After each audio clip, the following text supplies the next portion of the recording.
My father threw me pregnant into the snow. At 17, 3 years later, he returned, demanding my son, but my teacher stood between us and called the police. When my father found out I was pregnant, he didn't care that a man twice my age had forced himself on me. All he saw was shame. He threw me outside into the snow in the middle of the night. I was 17 and had no idea where to go. I spent the night in the park bathroom, trying not to freeze to death while stroking my stomach and fantasizing about the kid I had never wanted. The next morning, Grace Whitaker discovered me sleeping in the school bathroom because I couldn't stay in the park after what occurred with those men who kept circling back. She was my English instructor, and she always encouraged me that if I believed in myself, I could write my way out of this place. When she saw my rubbish bags, I burst into tears. I sobbed so hard that I couldn't breathe. "You're coming home with me," she said, and I collapsed on her because no one had held me since that night, and I wanted to know I wasn't horrible. She canceled her classes and drove me to her home. I cried the entire time because kindness felt so strange. Evelyn Carter lived alone in a house full of books and cats who refused to leave my stomach alone, as if they could sense the life inside. She set up a bedroom in her office for me and brought me to every doctor's appointment, when staff mistook her for my mother and we never corrected them. She'd hold my hair during morning sickness and tell me about her wife, Laura Bennett, who died 3 years ago. They had tried to have children for a decade but had run out of time. "Maybe you're both my second chance," she said as I threw up again, and I grieved because this stranger was being the mother my own refused to be. We settled into a routine in which she watched me do online education, and I helped grade papers. My tummy swelled gradually, as did the thought that I might be able to love this baby, despite how I felt about it at first.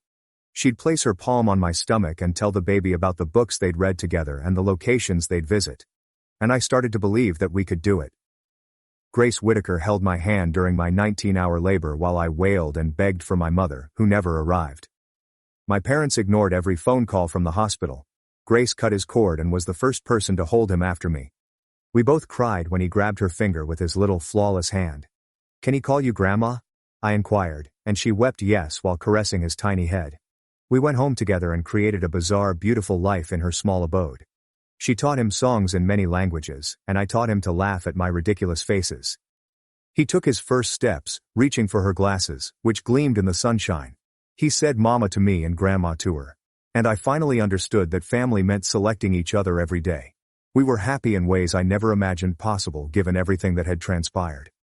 My father arrived when Caleb was 2, after my cousin Emily Miller shared a photo of us at the park without my permission. He stood on the porch in his fine suit, stating my mother was dying of shame and wished to meet her grandson. "Come home and apologize for the shame you caused, and maybe we can work something out," he added, as if it was my fault.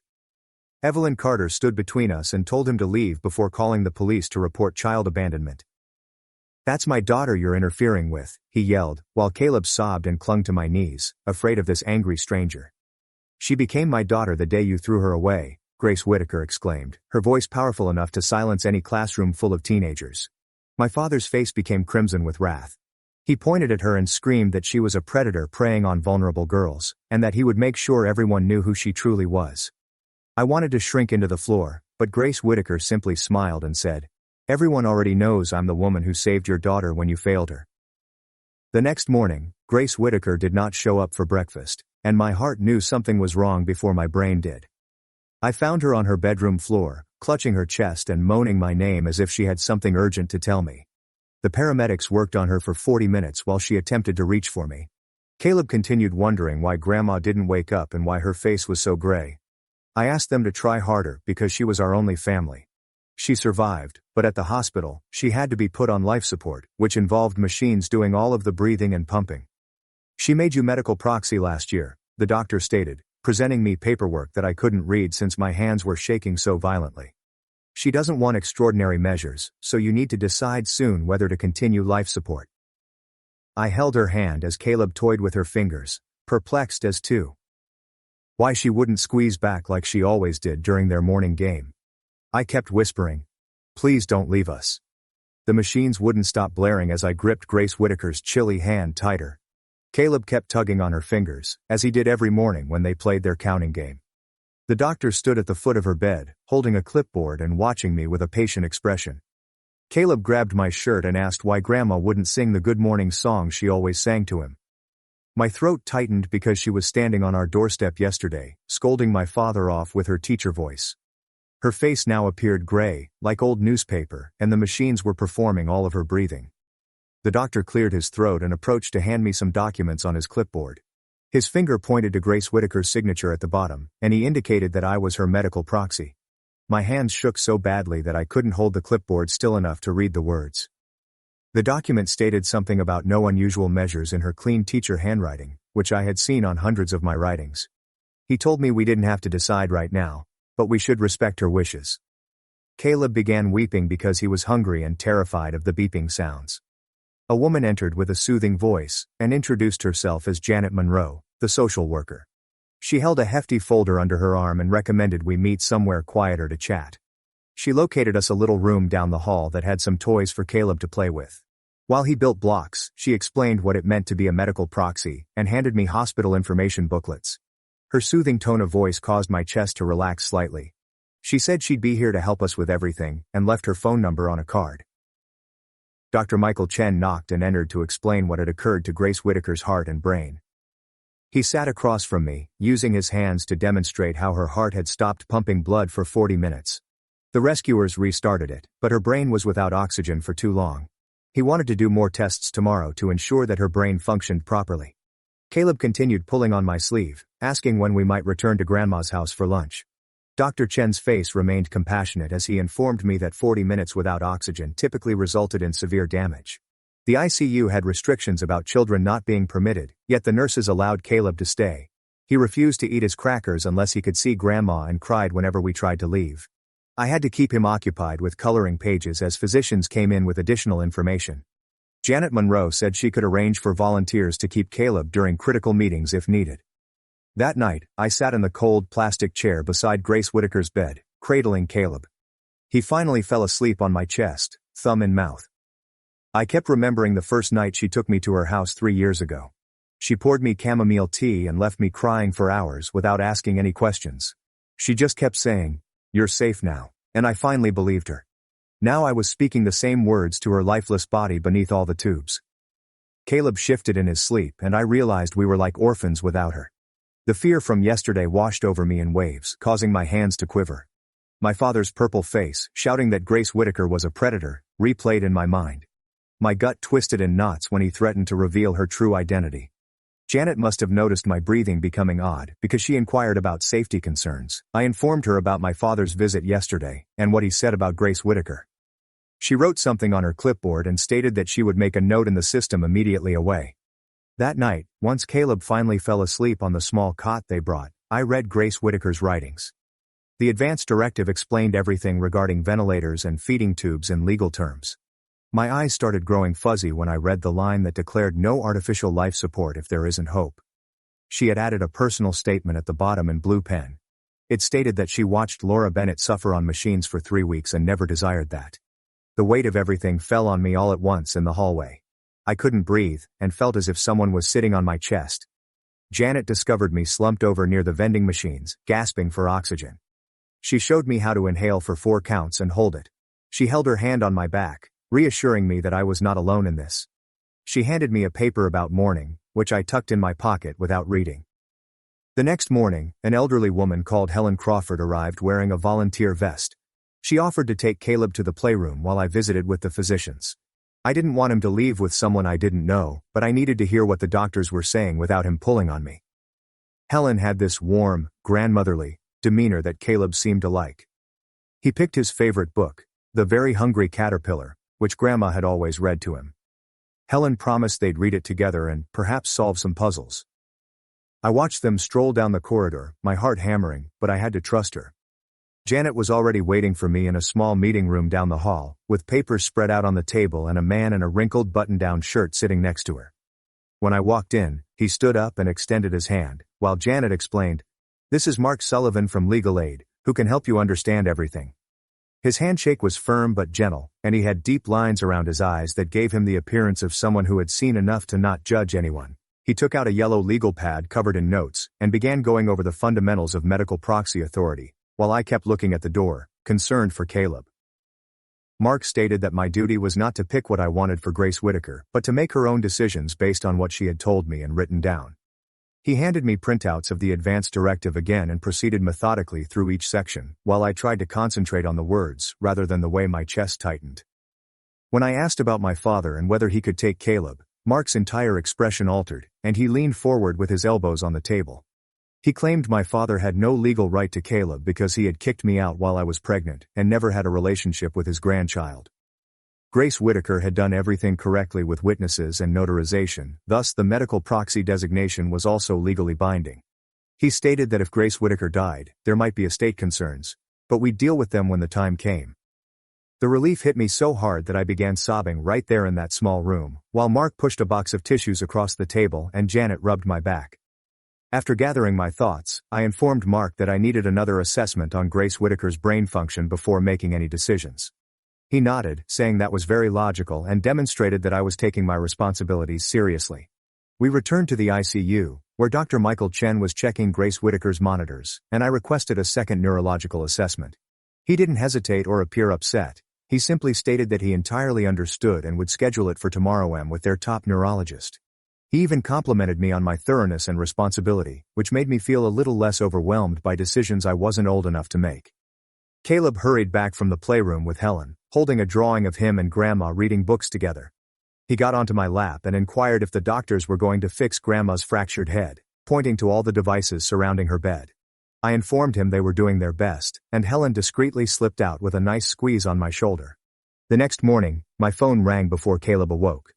The woman on the other call stated she was from the school district's Human Resources Department, and they had received a complaint about Grace Whitaker's inappropriate behavior with a pupil. My entire body became cold because I knew my father was attempting to ruin her even as she was dying. The HR representative sounded doubtful and kept saying things like, "We have to investigate any complaint, and this is just procedure," but I could tell she thought it was nonsense. She stated that someone will need to come interview me at some point, but for the time being, they were only gathering preliminary information. I hung up and wanted to throw the phone across the room, but Caleb was awake on his hospital mattress. That afternoon, Caleb's forehead became hot during lunch, and he began weeping because his stomach hurt. The ICU nurse tested his temperature, and it was 101.4, indicating that we needed to travel to the pediatric emergency department immediately. I had to leave Grace Whitaker alone with her machines while I carried Caleb down 3 floors to pediatrics, where we had to wait 40 minutes before seeing a doctor. Caleb kept begging for Grandma to kiss his forehead and make the ouchies go gone, like she always did when he was ill. The pediatric nurses were polite but busy, and it took them a long time to figure out it was merely a mild infection, most likely caused by stress and the hospital environment. They gave him fever medication and urged me to keep him hydrated, while I sat there split between needing to be with him and urgently wanting to see Grace Whitaker again. We returned to the ICU in the evening, where Dr. Michael Chen waited with another doctor I had never encountered before. They had performed the second neurological exam that morning while I was treating Caleb's fever, and they now had the results. Dr. Chen's face told me everything before he opened his mouth, but he was careful to emphasize that the tests revealed substantial anoxic brain injury with no brain activity. The other doctor showed me the images on his iPad, pointing out all the black places where Grace Whitaker's brain tissue had been damaged due to a lack of oxygen. He stated that there was no chance of recovery from this amount of impairment, and her brain stem was only performing basic activities due to the machines. The words impacted me like physical punches, but I was grateful that they didn't give me false optimism. Janet Monroe arrived alongside me and announced that she had planned a family meeting with the entire care team for tomorrow morning to review treatment goals and next actions. She said that this was usual protocol when families face such difficult decisions, and that everyone would support whatever decision I made for Grace Whitaker. That night, I sat next to Grace's bed, holding her hand, while Caleb slept restlessly in his crib, still warm from the fever. I told her about his temperature, how he kept asking for her kisses, and the ridiculous HR complaint that we both knew was my father's fault. I took out a notebook from my luggage and began writing her a letter full of things I'd never had the opportunity to say properly. The words came out smudged and tear-stained, but I wrote about how she saved my life that morning in the school bathroom and became the mother I needed. I wrote about how Caleb would always remember his grandma as the most courageous woman who chose us when no one else would. My voice cracked and shattered as I read it aloud to her lifeless form, as Caleb colored on the floor beside us with crayons. While I was reading, 2 of Grace's teaching colleagues approached silently with a cardboard box. They didn't say much, just squeezed my shoulder and left the box on the chair before leaving. There were dozens of cards inside from her kids and colleagues' instructors, each with a message about how much she meant to them. Caleb seemed excited when he saw all of the bright drawings and began pulling them out one by one to look at the images. Mark Sullivan returned that afternoon with additional papers and a solemn expression. He explained that given my father's mounting harassment, the confrontation, and now the HR complaint, we needed to petition for a no-contact order right away. He had already started the paperwork and showed me where I needed to sign, emphasizing that the pattern of behavior would cause courts to consider this seriously. I signed wherever he pointed, as Caleb messed with Mark's pen cap. I was happy that someone with a clear mind was thinking about safeguarding us when I couldn't think straight at all. Janet returned as Mark was still sorting papers and noticed me glancing at the hospital billing sheet, which had already begun arriving. The figures made my stomach drop since even a single day in the ICU cost more than I had ever seen in my life. She sat down next to me and pulled out a new packet, explaining that the hospital offered charity care programs for cases similar to mine. We spent the next hour filling out forms as Caleb played with the buttons on the hospital bed, with Janet assisting me in listing my small income from online tutoring and showing me where to put that I had no savings. She continued assuring me that Grace Whitaker's insurance would cover the majority of the medical expenses, and that the hospital would not let me go into debt over this. The relief made me cry again since I had imagined losing everything in addition to losing her. That evening, my phone became inundated with alerts from people I hadn't spoken to since high school. Someone sent me my father's post on the town's Facebook community page, where he described Grace Whitaker as a predator who groomed vulnerable females. He claimed she took advantage of me when I was homeless and pregnant, turning everything nice she had done into something evil. The comments were already pouring in, with some defending her as the best teacher they'd ever had, while others who didn't know her were believing his lies and demanding for inquiries. I wanted to type the truth about how she saved us, but Mark snatched my phone and shouted no. He said that whatever I wrote could be used against us later, and that we needed to remain silent for legal reasons, even though it broke my heart to see her name dragged through the mud when she was dying. The next morning, we had the large care meeting that Janet had organized for the entire medical team. The conference room was packed with doctors, nurses, and a woman who identified herself as the hospital's ethics expert. She spoke in a calm manner that made me feel less crazy as she described quality of life and pain, as well as what it meant to fulfill someone's wishes. She reread Grace Whitaker's advance directive, notably the section where she stated that she did not want machines to keep her alive if there was no hope. The consultant helped me see that maintaining her on life support when she expressly stated that she did not want it was not love, but rather a disrespect to her beliefs. By the end of the meeting, I was crying so hard that I couldn't breathe. But I finally knew what I needed to do. Even though every part of me wanted to keep her here indefinitely, that night was the hardest because Caleb had nightmares and kept waking up crying for Grandma to look under the bed for monsters. He had resumed sucking his thumb, something he had not done since he was a baby. It hurt my heart to see him go backward. I held him close in the cramped hospital cot as he wailed and asked why Grandma wouldn't wake up to sing their favorite song that kept bad nightmares away. All I could do was rock him and tell that Grandma loved him even while she was sleeping, which made him scream even harder because he knew something was wrong, even if he couldn't figure out what. The next day, Mark Sullivan informed us that we needed to go to Grace Whitaker's house to seek for critical documents before anything happened. Driving there was strange without her in the passenger seat, urging Caleb to look for red cars, like they always did. Walking through her front door with the key she'd given me made me feel like a criminal, despite the fact that she'd often stated that her house was also ours. The smell struck me first, a combination of lavender lotion and ancient books that had symbolized safety for 3 years. Her coffee cup remained on the kitchen table next to the stack of essays she had been marking, with her reading glasses on top, as if she had just stepped out for a moment. Caleb dashed to his toy box in the living room, and began pulling out all of the blocks Grandma had gotten him for his birthday. While I stood paralyzed, unable to move, Mark gently pulled me toward her home office, stating we needed to get insurance paperwork, bank records, and anything else vital. In her office, I discovered a large binder on the desk titled, Important Documents in Her Insurance Policies, Bank Flawless Teacher Handwriting, with tabs for everything. Accounts, and the house deed were all organized with sticky notes detailing what each item was. She knew I'd need help understanding everything. At the very back was a sealed envelope with my name on the front, which made my hands tremble so much that I could barely open it. Inside was a lengthy letter in her handwriting, discussing how Caleb and I had become the children she and Laura Bennett had always desired. She described how the morning she discovered me in the school toilet was the day her life began to make sense again after Laura died. She stated that watching me become a mother despite everything that had transpired had been the greatest privilege of her life.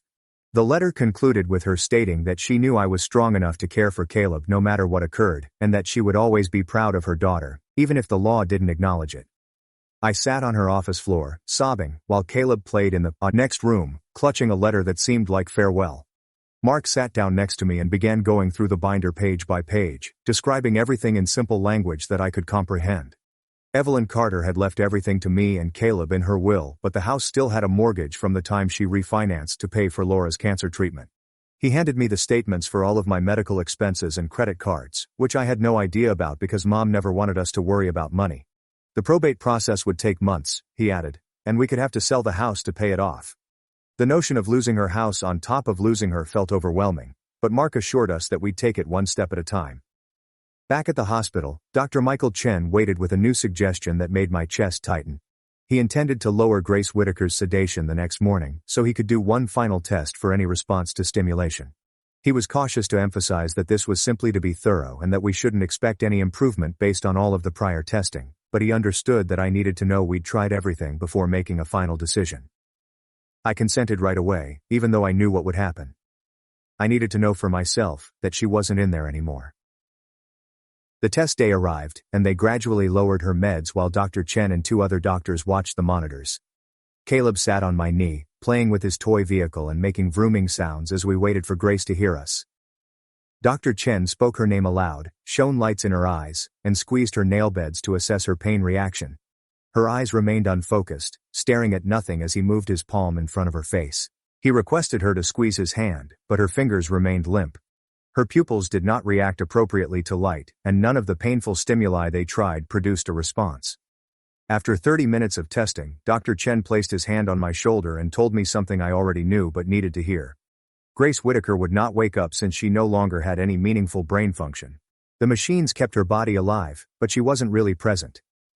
Caleb glanced up from his car and asked whether Grandma had been repaired yet, and I had to tell him no, while trying not to fall tears. That afternoon, Janet Monroe invited in a specialist who specialized in grief therapy for young caretakers. We sat right next to Grace's bed while the counselor confirmed how awful the scenario was for someone my age.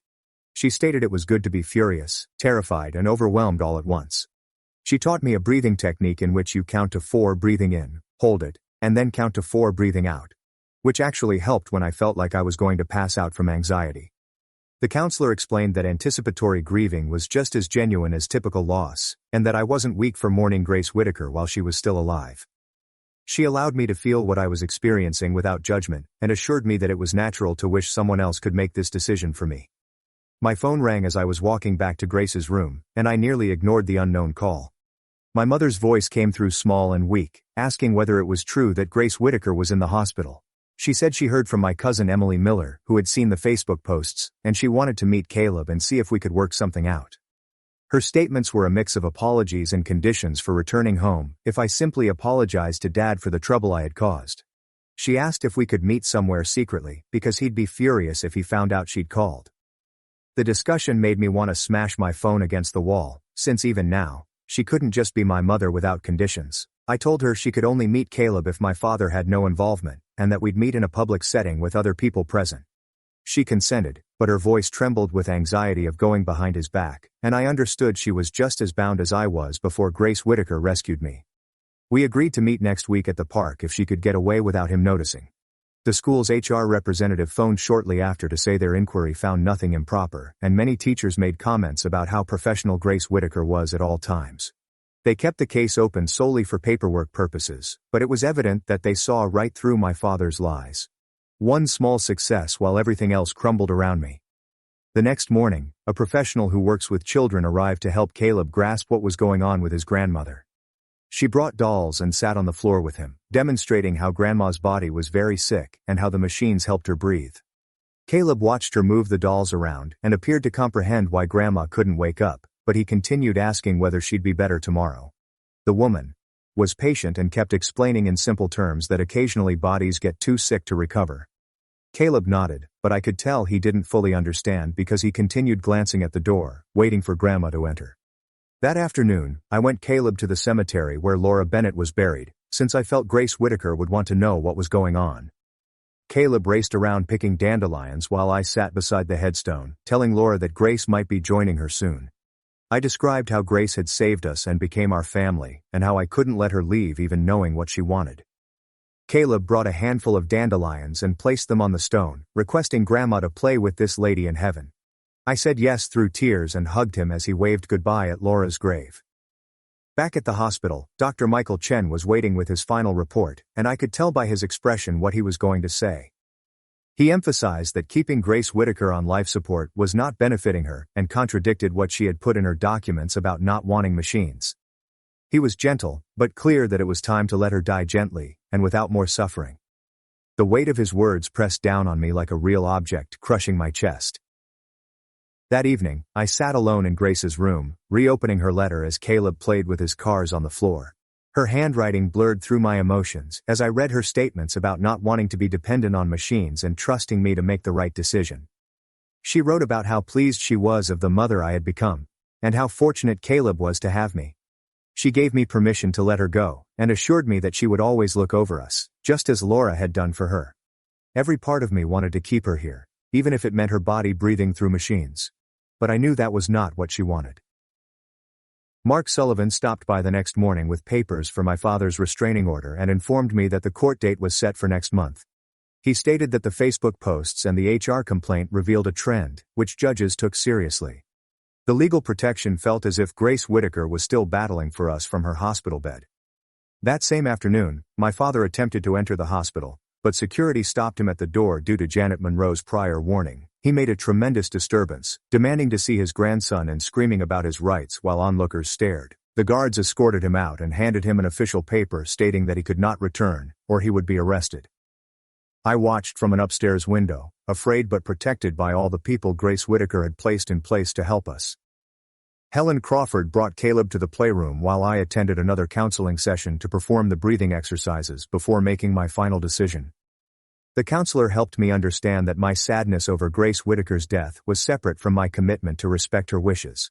She reminded me that loving someone entailed honoring their wishes, even if it hurt more than anything. I left that session knowing exactly what I had to do, despite the fact that every cell in my body was screaming against it. The next morning, I saw Dr. Chen in the corridor, checking charts, and my legs felt like jelly as I approached him. I assured him we'd remove Grace Whitaker off the machines tomorrow so Caleb and I could say our goodbyes the proper way. He nodded and rested his hand on my shoulder for a few moments before adding that they'd make sure she was comfortable with medication. The nurses would allow us as much time as we needed in the room, without rushing us. Caleb was playing with his toy cars on the waiting room floor when I scooped him up and carried him into Grace's room. We spent the entire day preparing the room for our goodbye with her favorite poetry book, which she used to read to us every Sunday morning. The nurses assisted us in taping Caleb's crayon drawings around her bed, which included stick figures of our tiny family holding hands. One nurse brought paint, and we made handprints on paper with Caleb's little palm rubbed against Grace's larger one. Caleb kissed each of Grandma's fingers one by one, as if it were a morning game, while I played Laura's favorite music on my phone. He continued asking when Grandma will wake up to see his beautiful pictures, and I simply hugged him tighter. That night, when Caleb fell asleep in the chair, I set up my phone to make a video for him to watch when he got older. I described who Grace Whitaker was and how she helped us when no one else would. My voice kept breaking as I told the camera about her decision to be his grandmother and her love for him from the moment she met him.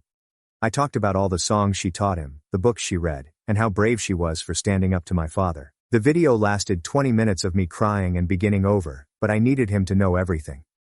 The withdrawal morning came too quickly, and my entire body shook when the respiratory team arrived. They described each step while I gripped Grace Whitaker's hand so tightly my knuckles turned white. Caleb sat on my knee, toying with her other hand and hummed the lullaby she always sings before bedtime. When they disconnected the ventilator, it made a peculiar sound, and the room became quiet due to the lack of machine sounds. Grace Whitaker's chest moved up and down on its own for the first time in days, but each breath was short and far apart. I murmured in her ear that we loved her and that it was acceptable to go see Laura, who was waiting for her. Caleb waved farewell to Grandma and blew her kisses, as we had trained him to do before leaving for daycare. Her breathing became increasingly slow over the course of 30 minutes as I informed her about all I was grateful for. The last breath was so quiet that I almost missed it, and there was silence for a full minute before the nurse checked for a heartbeat. She shook her head gently and jotted down the time while I sat there holding Caleb, who was attempting to get Grandma up for their morning song. The doctor entered to confirm and sign paperwork, while other nurses arrived to unhook all monitors and IVs. They allowed us to stay with her body for an hour, and Caleb began patting her face and imploring her to open her eyes. Janet Monroe stood in the doorway the entire time, not saying anything but being available in case we needed her. The organ donation lady arrived to explain that Grace Whitaker couldn't give due to her age and heart condition, which seemed wrong. She should have been able to aid people even after she died, just as she had done during her life. We arranged for the funeral home to bring her up, and I chose cremation because that was what she requested according to her documents. The school administrator called to announce a memorial service in 2 weeks at the gymnasium where she had taught for 20 years. Caleb couldn't understand why we were leaving Grandma alone at the hospital and wailed all the way to the car. 2 weeks passed in a whirl of paperwork and phone calls, and I struggled to explain death to a 2-year-old who kept looking for Grandma. The school's Human Resources Department formally ended their inquiry and wrote a letter stating that they found no proof of any inappropriate behavior. Grace Whitaker's teacher friends planned the most lovely memorial, which included images from her entire career and students reading poems. Many children stood forward to explain how she had transformed their lives or supported them through difficult times. A few people commented that she had assisted a student in need without revealing my name, which made me cry even harder. Caleb played with his bricks in the corner, glancing around for Grandma every few minutes. My father attended the memorial despite the fact that Mark Sullivan had already filed the restraining order, which had been approved by the judge. Before he could approach us, school security grabbed him and escorted him out while he raged about his rights. My mother sat in the very last row, tears streaming down her cheeks, but she did not try to approach us. The entire room full of people who adored Grace Whitaker made my father's poison appear insignificant and pitiful. After the service, Mark sat me down to explain the probate situation, and my stomach fell when he showed me the figures.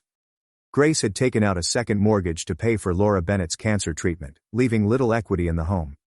The monthly payments were more than I could ever afford, even if I had a full-time job, which I didn't. He suggested selling the house immediately before it went into foreclosure and going away with something. Packing up Grace's house felt like ripping my heart out piece by piece, and Caleb kept asking when we were going home to see Grandma. I could only take what would fit inside our new subsidized flat, which accepted my state housing voucher. 2 bedrooms smelt of old carpet and cigarettes, but it was better than a shelter, and we could afford it. Despite the fact that we did not yet have shelves, I packed every single one of Grace Whitaker's favorite books. Caleb picked out book after book on the first night in the apartment, requesting me to read them in Grandma's voice. I did my best, but my voice sounded nothing like hers, and he recognized the difference. We built a special shelf for his books, which Grandma used to read, and he touched them all before bed as a ritual. The next morning, as Caleb ate his cereal, I opened my laptop and began filling out the community college application online. The personal statement box stared back at me vacant, and I scribbled about how Grace Whitaker rescued my life after my own family abandoned me, and how she showed me that I could write my way to a better life. My fingers shook as I scribbled about being 17, pregnant, and homeless, until a teacher noticed me and thought I was worth saving. The admissions counselor called 2 days later, and her voice trembled as she announced that she had read my essay 3 times and would waive my application cost. She provided me contact information for support services and said the school had resources for single parents, and I hung up crying because Grace Whitaker had always claimed education was my way out. Caleb's first day at the subsidized childcare center was the worst morning he'd had since leaving the hospital. He screamed and wrapped his arms around my neck so tightly that I couldn't breathe, while the teacher attempted to gently pry him away. He kept sobbing for Grandma and grasping for me as I backed out of the room, and I vomited in the parking lot from guilt. The teacher called after lunch to say he had stopped weeping and was now playing with blocks. On day 3, he sobbed for only 10 minutes. By the second week, he was running to show me the picture he had drawn and barely whimpered when I left. My mother texted asking to meet at the park near the river, and I agreed, but urged her to come alone or I'd leave right away. She arrived with a bag of toys for Caleb, and her face appeared older and tireder than I remembered. She watched Caleb play on the swings and apologized for not protecting me, allowing him to toss me out, and being too weak to leave him. I told her, "Sorry doesn't give us those years back, but I'll take what you can offer as long as you understand our boundaries." She nodded and handed Caleb a toy elephant, which he embraced tightly while she cried. Mark called to confirm the court date for the restraining order hearing, saying the judge had reviewed all of the material, including the Facebook posts and the bogus report to the school. The session lasted 20 minutes with my father's lawyer arguing about parental rights and Mark displaying screenshots of harassment and threats. The judge granted 3 years and informed my father that any violations would result in immediate arrest. Mark Sullivan stated that the online attacks slowed after that, but my father continued to post about ungrateful daughters on pages I did not follow. The tutoring website accepted my profile based on the teaching approaches Grace Whitaker demonstrated to me while I assisted her with paper grading. My first student was a middle schooler who struggled with essay structure, and I taught him the same outline approach that Grace had taught me. The next week, 3 additional students signed up, and I quickly found myself tutoring 15 hours per week in addition to my own coursework. The money barely covered groceries and petrol, but each small payment felt like confirmation we could get through this. Caleb learned to play independently as I worked, and I'd feed him goldfish crackers to keep him quiet during video chats. 4 months after Grace Whitaker died, the school proposed placing a memorial bench beneath her favorite reading tree, where she used to have lunch. The principal asked if I'd speak at the ceremony, so I stayed up all night writing about how teachers save lives simply by spotting the youngsters that others ignore. Caleb collected dandelions from the apartment complex lawn and brought them to Grandma's tree.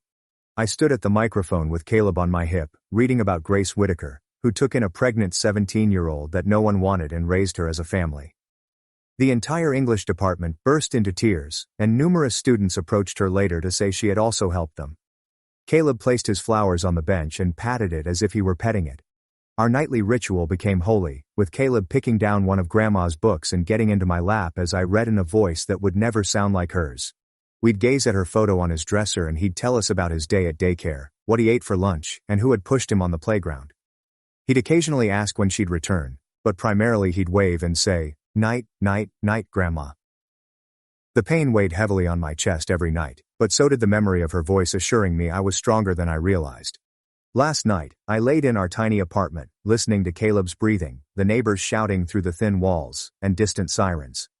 My entire body ached from tiredness, but we had made it through another day, and we would do it again tomorrow. Caleb began saying Mama more clearly that week, and every time I heard it, I remembered Grace Whitaker's delight when he first said, "Grandma." We were creating something new with the pieces she left us and selecting each other every day, just as she had taught us. That's it for now. If you got this far, you must have some free time.